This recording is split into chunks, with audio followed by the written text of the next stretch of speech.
Hello and welcome to Uncommon Law, my podcast about true stories from my life experience of over 50 years as a lawyer and trial judge.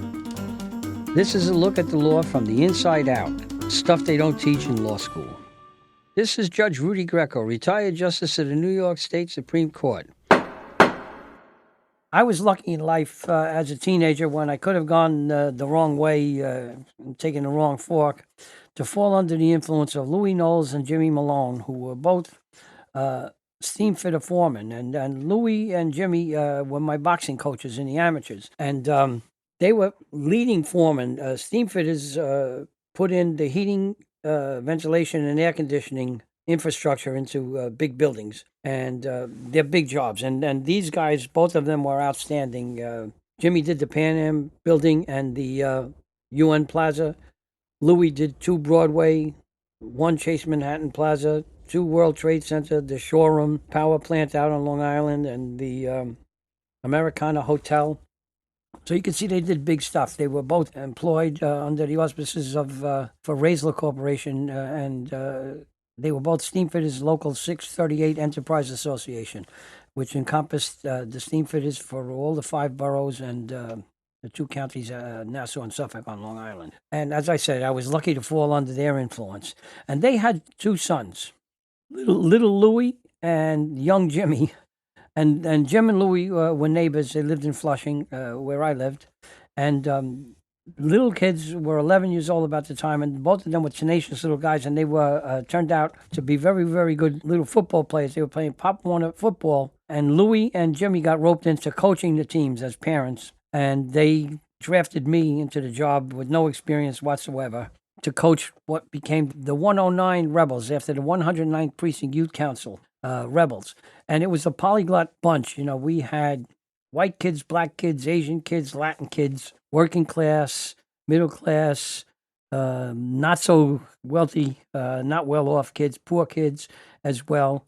No one was turned away, thanks to the youth officer, Bob Koch, who had the funds at the youth council to sustain the kids who couldn't afford anything at all. You know, he got them their equipment, he got them everything, and it was a great thing. Well, we had spectacular fun coaching for the next 2 years. Louis was a madman, the way he ran his jobs, and Jimmy was a character as well in the way he ran his jobs, but they were very, very bright guys, and they had their head on straight. Louis would chop up kids' names. It was really, really funny. One young kid, his name was Kamil, Kamil, Kamil Ayub, and to Louis, he was Camel Arab. Another kid, a little black kid, Louis juxtaposed his first and last name, and we never knew if his name was Laurent Lambert or Lambert Laurent, because Louis would call him all kinds of things, but never abusively. It was all affectionate, and these kids, between Louis and Jimmy and myself, every one of those kids was loved and looked after and cared for, and sometimes, in some cases, that was the only love and care that they got. So it was important, and we have very, very fond memories, and it was a great, great way for me to get introduced into Pop Warner football. Now, the Pee Wees division, which we played, was between 10 and 14, and I think maybe 125-pound weight limit for insurance purposes. And we had opposition, a lot of different teams from all over the place. We had a team called the Massapequa Mustangs, and the Massapequa Mustangs actually was a traveling team, which is that's a euphemism for an all-star team. Massapequa had a very, very active youth athletic program, and they had like 8 teams, and the best players on all the teams went on the traveling team, and they played against our guys. And they had a kid, I'll never forget, the kid was Jeffrey Wong, and the kid was probably 13, but he ran like a 19-year-old. He was unstoppable, this kid. He was murder. Then we had St. Rita's Rams from the Dutch Kill section of Long Island City, and they were dirty, and I don't know if they were the right age, because they were using tactics that kids at that age just don't know. They were horrible, but we had to play against them. And then, of course, another opponent was a team from St. Vincent's Home in Brooklyn, which was run by the Diocese of Brooklyn, and the orphans had very, very shaky birth certificates. We never knew. We had a couple of guys over there that were shaving. They were supposed to be 14 years old. These guys were like, who knows how old they really were. And maybe, in all fairness, maybe the brothers who ran the home didn't know how old they really were either. They just said what they were. Anyway, we had a lot of fun. for 2 years. And then the kids, some of them, about half of them, graduated into the next division of Pop Warner football, which was intermediate. Intermediates weighed, I think, 150-pound weight limit and 14 to 16 years old, inclusive. And the 109th Precinct Rebels merged with the Corona Jets, coached by a young man named Louis Santos. And Louis went on to be a lifelong friend of mine. We're still friends after 55, 56 years. Louis is in the New York Hall of Fame, Baseball Hall of Fame, New York State Baseball Hall of Fame as a baseball coach. And to this day, Louis still coaches girls volleyball at Archbishop Malloy High School in Queens. And he also runs a lot of sandlot baseball and traveling teams that go all over the world. Louis is a fabulous guy and been a boon to the youth of Queens County all his life. Terrific guy. Well, the intermediates, we had no frills here. I mean, you play sandlot football. We didn't have a dressing room. We didn't have tackling dummies or tackling blocking sleds or any of that sort of thing. All we had was an empty lot. The kids had to change in the cold and practice in the cold. We had no lighting. We had one kid who was an apprentice electrician who used to jury rig the park street lamps so that we had a little light. It was glass on the field. The fields were terrible. It was cold. It was damp. We practiced 2 nights a week and played on Saturdays. You had to have devotion to play this game. It wasn't easy, but the kids came out. There was no frills. And we were very, very successful in the intermediate stage and went on to the next 2-year bracket after 2 years. And they were called junior division, 16 to 18 years old, 175-pound limit. This is all because of insurance purposes. And we never cut anybody on any of these teams.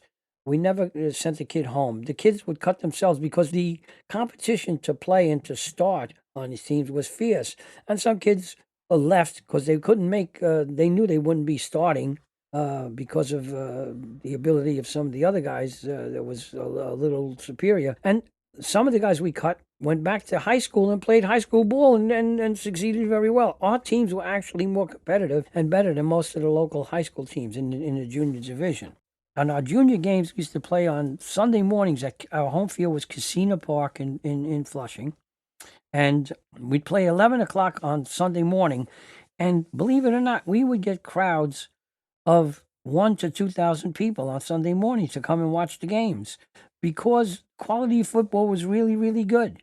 It was like top-notch high school football or, maybe junior varsity college football. And they were really, really good. And we had a lot of rivals, sort of not in, from all over the metropolitan area. We had the Lindvets, big organization from Ozone Park in Queens, the Garrity Knights from Ridgewood, the Green Point Crusaders from Brooklyn, the Long Island Tomahawks from Queens Village, and worst of all, our biggest, the Staten Island Plainsmen, and then worst of all was our arch enemies, the Broad Channel Athletic Club, Broad Channel AC. The Broad Channel AC represented kids from Broad Channel, which is a community on Cross Island Parkway in Jamaica Bay. It's on islands. Most of the houses were summer bungalows that were converted to permanent residences year-round, and they're on stilts.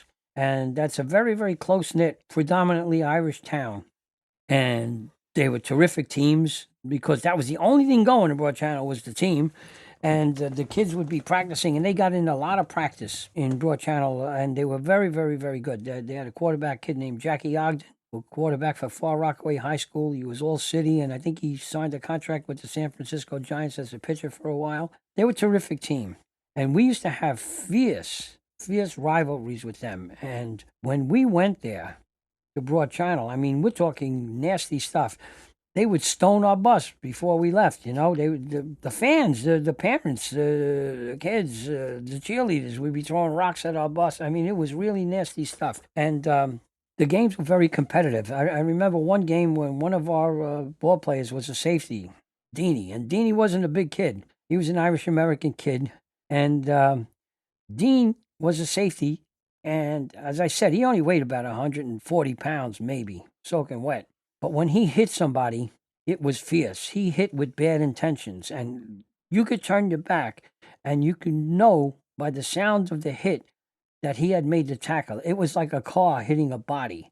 He was fierce. and he was a tough kid. He lost his fingernail in one game, and the competition was so fast. I said, "Come on, we'll take you to a hospital." But under the competitive circumstances, he says, "No, give me a Band-Aid." And he taped up, and that's painful to lose a fingernail. He just taped it up with a Band-Aid and went right back in the game. And one of the reasons why he might have been so tough was he was descended. His father and uncle were all convicted bank robbers from the Irish West Side. They were a tough lot of guys. And Deanie was terrific, and he was a wonderful kid. He was co-captain of the team, and he was really, really fierce.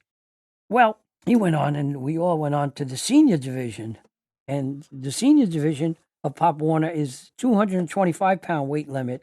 And the guys, the age limit was from 18 to 26 years old. And some of the guys we had were ex-college players. We had guys, we had a nucleus of guys that came right from the 109 Rebels all the way through. We had ex-college players. A couple of guys had played, one or two played for the Buffalo Bills and the Jets for some time. All kinds of guys, and these guys were devoted. I said this was hard to do, and it was a collection of characters, tremendous characters. I'm just going to tell you, name a couple of them. One of them was our defensive co-captain, Tony Forlester, who never went to high school because his high school didn't have a football team. He never played high school ball. Tony only played for us. And he went to CW Post, where he became a little All-American and the defensive captain of Post team, which went to the Liberty Bowl against the University of Delaware, I think Division II national champions. And he became a coach at CW Post. We had a guy named Paul Quay. Paul Quay weighed 225 pounds. He could bench press 400 pounds. He was a center. And he got a PhD in chemistry from Columbia University. And Paul went on, and when he played, he was a center. He would snap the ball and lunge out and block his man. And you knew who Paul's man was, because if you watched the films, if there was a guy that popped up in the air 2 or 3 feet in the air, it was because Paul just hit him, got under him, and lifted him up with his block. Paul was brutally strong, very smart. And today he's a professor of oceanography at the University of Washington. Another guy was Harry Ford, who got 10 decorations. He was a halfback, a punishing halfback, who the defending guys in drills would hate to go against him because he'd hurt you if you tried to tackle him. He would hurt you. And Harry became most decorated fireman in New York City because he had 10 awards for valor, including one where they found him unconscious at the back of the fire, curled up with a little kid in his little 2-year-old girl wearing Harry's oxygen mask because he thought he wouldn't make it, and he wanted her to have a chance to live. Harry was the driver of the Rescue 4. He's a fire department legend. He died in the Father's Day fire in June 2001, unfortunately, when a brick wall collapsed and fell on him. Then we had a guy named Dominic Lavaco, who played for the Jets and whose family owned a big delicatessen in Corona. Another young man, Jimmy Misgouris, who went on to fame and fortune owning a chain of Jackson Hole hamburger restaurants.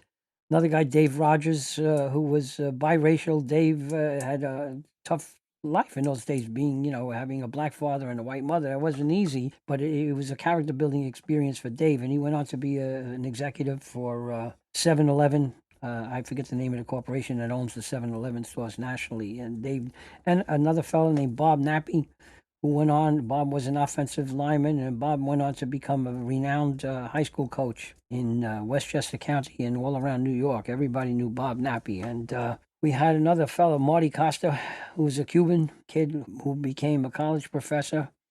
And another one, George Barney, who became a highway patrolman, and his brother Mitch, who became a dentist in Cleveland. These guys were young black men from Bermuda. Wonderful people. And these are just some of the guys. I can go on and on. It doesn't matter. 55 years have passed since we last played. Actually, it's more than 55 years now, or just about 55 years. And we still have reunions. And this bunch of people became a band of brothers, very much along the lines of those old World War II movies where guys come from all different parts of the country. Well, our guys came from different races, ethnicities, religions, you name it, economic circumstances, as I said before. And they melded together, and you learned everybody had a contribution to make.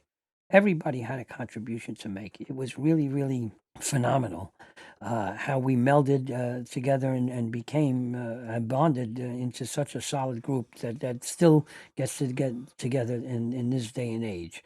The most wonderful facet of the whole proposition was that Many of the former players became coaches themselves when they had children. They got married and had children because, and they said this many times, because of the example that we coaches, Louis, myself, and then some of the others, gave so much time, and that was such an example and so important in the formation of their characters and their lives that they appreciated it and they became coaches themselves. And that was the best compliment of all. So, all in all, we put in, all of us, the players and the coaches, put in so much hard work and effort, and we got back so much more than we ever put in.